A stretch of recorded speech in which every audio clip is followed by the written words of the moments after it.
Hello!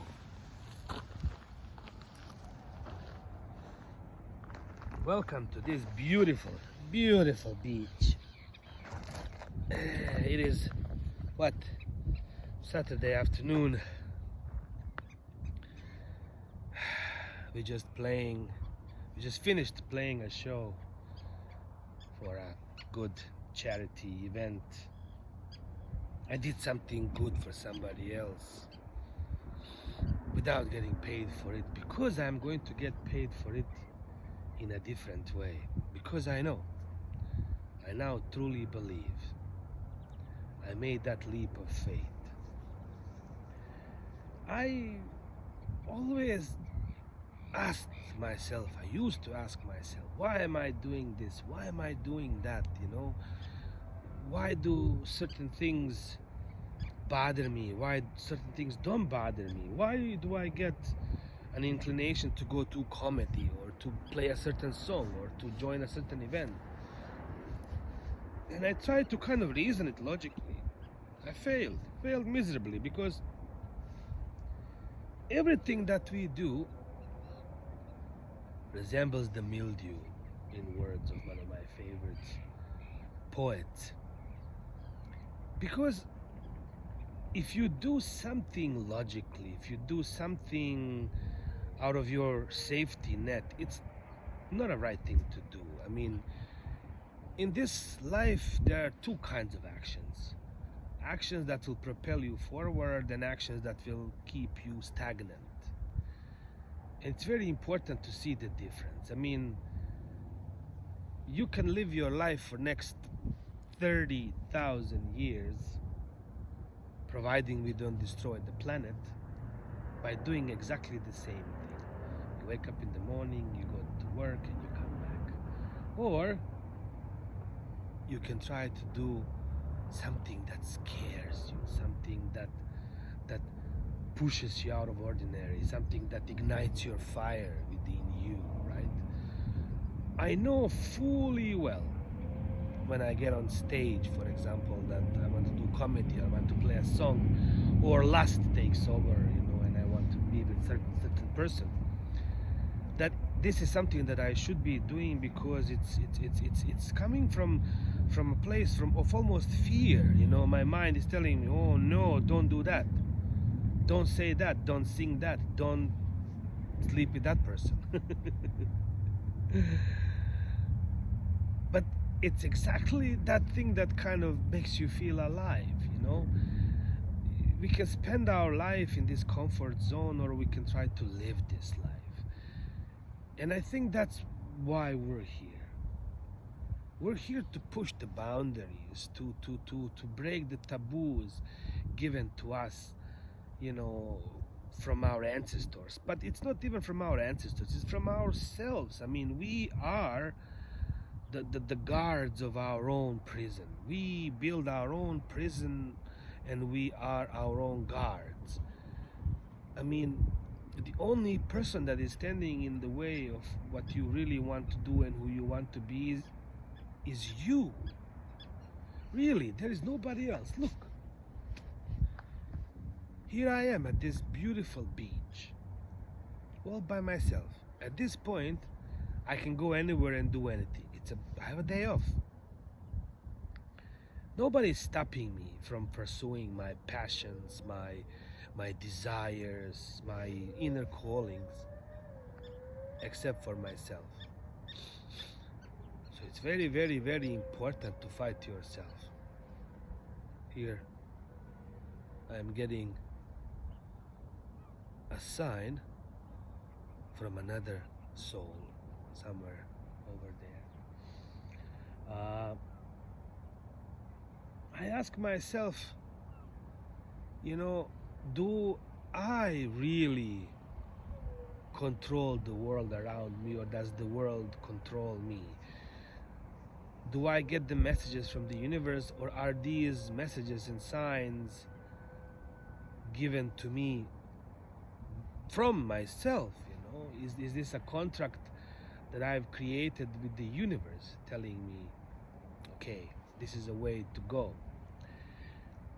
I've talked about this before, how we go through three different realities within our lives: the reality of a victim, the reality of an aggressor, and the reality of a good Samaritan, a person that's only watching and not doing anything. So, why would a victim choose to be a victim? Why would the aggressor choose to be aggressor? And why would somebody choose not to do anything? It's a very, very peculiar understanding of the world, because nobody in their right mind would decide to be a victim, to live a life by being oppressed. But perhaps in order for that person to reach a certain level of understanding, a certain level of engagement, or to go to another level of existence, of understanding, they have to go through these particular shifts. Because every victim eventually becomes the aggressor, and every aggressor eventually becomes the victim. And you know what happens with those good Samaritans? They go crazy because they did nothing. So if you think that you can just spend your whole life just sitting on the sidelines and observing the life, no. Eventually life is gonna kick you right in the groins, and you're gonna have to do something about it. We believe, that, and I spoke about it in another video when I was in hospital a couple of years ago, about our view of God, and it's a video that deals with basic concepts of philosophy. In many ways we believe that God is somebody that is omnipotent, omnipresent. It can do everything, it can see everything, and that's it. In a different reality, in a different point of view, we think that God is really only concerned with big ideas, with just moving things forward, but he doesn't really care about, day-to-day life and basic casualties. So a little war, a little car accident or something is not important as long as, the job gets done. So this is the concept of collateral damage. And in yet another perspective, we think that God doesn't really understand us, or like the way we live our lives and the way we experience our lives. So God has to go through these experiences within ourselves. So in order for God to understand what pain is, what love is, like God, takes our lives, and He lives through us. So thus we have a contract with the source, with the universe, with God, to relive certain moments in order to understand something. So the victim has to be a victim, the aggressor has to be the aggressor, and the Samaritan has to be the Samaritan. And then you will feel within your belly, within your heart, that fire igniting. Because when some injustice is done to you, it pushes you forward to do something about it. Many victims have done some amazing work within our social system. Many aggressors later, repented for their sins and did something amazing again for the humanity. And the same thing goes with the Good Samaritans. So all these three different perspectives are equally important. Thus, we should not judge our own experiences, because it's exactly in that action, in that state of going through certain experiences, is that we are realizing who we are and why we are here for. But it's the fear that's preventing us from moving forward. I've talked about it before, how these Neanderthals 30,000 years ago decided to, create a world in which they would, live beautiful lives, in safety of their homes with their families, and they would have food, unlimited food, and even electricity, and blah blah blah. It took them 30,000 years from that idea to where we are now, where we are living in houses, we have cars, we have airplanes, we have partners, we have food. Life is amazing. Imagine what will happen in the next 30,000 years. But the taboos, the things that we are still unable to talk about, to address, to accept into our reality are still there. And that takes a very, very, very, very long time in order for us to understand how to be good parents, how to be good partners, how to share. Because sharing is caring, you know. I've said before that, you know, parents' love is the most detrimental thing to the children upbringing, because the more you love them is the more you put them in this prison, like of not being able to be themselves, and you also not being able to be yourself, because then, you know, I remember yesterday, you know, a mother came to pick up a child from school, and she said, "I'm here to pick up my little monster." She was kidding, you know, but a lot of times this is what happens. You get sick and tired of your kids, and your kids get sick and tired of you, because it's the nature of that relationship that always is creating problems. A lot of you know, you've heard of mommy issues and daddy issues, and that creates so many problems within, you know, adult sexuality. Like, we are all basically struggling because of that. Because you have mommy issues, because you have daddy issues, your mommy's girl, daddy's girl, whatever, mommy's boy. That's a problem. In Newfound reality, I speak about it, about the need that parents and children need to be removed at a safe distance from each other, so they can actually both grow, you know, rather than like what we're doing now. So obviously that the system or the society that we live in now needs to change, and it will change by us doing the unthinkable, but also the unavoidable, because in the end, everything that's kind of coming to you that wants to be done has to be done. You know how many men, for example, live in the prisons of their own sexuality because, you know, they are unable to express themselves a certain way because they have to be men. You're supposed to be a man, you're supposed to be masculine, you're supposed to stay at home, take care of your wife, take care of your children, be the provider, you know, be the defender. Boring. Same for women, you know, women want to explore, men want to explore, children want to explore, but we're all pushed into this kind of way of living that is just detrimental to everyone, to our children, to ourselves, because we're denying our basic humanity. We're denying ourselves everything that we are. We definitely see these signs, we feel the urges to do things. And I'm not just talking about lust here, but about other things as well, to play music, to do comedy. All these things are very, very important. It's very, very important to recognize this. Wow, the water is actually slowly getting to me.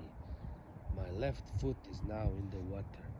So this is against the high tide. It's coming to me. I'm gonna have to move. Let me see how many minutes I have in the video.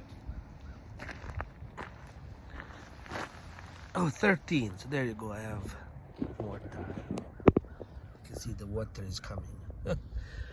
Okay, I think it's time to go. I will take this into the car and go. So I guess the point of this video is to, I guess, give yourself permission to be yourself. Because really, the only thing that is stopping you from being yourself and to living your life fully is you. That's it. You are the obstacle to everything. I am the problem. Yes. Amazing. Wow. So why not enjoy yourselves? Have fun, you know? Today I saw my partner from before with a new partner, and at first I thought it would be uncomfortable, but then I realized, no, it isn't, I'm really happy. They moved on, they're with somebody else, they look happy, everything is okay. Our time was there, it served a purpose, we had some kind of mission, we accomplished it, and now we're moving on to different missions. Within this lifetime, there are so many things we have to do. I mean, I've lived a dozen lives in dozen different countries, and I've done so much that I can now testify that miracles are possible, that I am the miracle, that I am doing God's work, because I have a contract with the universe to do good, to expand, first of all, my own reality, my own understanding of the world, so I can open that door for everybody else. I always talked about my grandfather and my father. Perhaps they struggled with their own sexuality, but they could never, ever express that. And here I am now, fully embracing every part of myself. And that's the beauty of it, I can. Because even though my ancestors gave me so many traumas from before, so many things that happened that are negative, they also gave me the strength, the endurance of thousands of years and thousands of people before me who wanted to accomplish things, but they couldn't. They just could move that bar just a little bit forward. And that's exactly what I'm doing. Opening the door just a little bit forward, doing something different, whether it's through music, whether it's through comedy, whether it's through making these videos, or just living my life to the fullest way possible. Seriously, I mean, I have my own fears, believe me, because it's not easy to be a butterfly, a rock and roll musician, just to live and to enjoy. But what really helps me is water.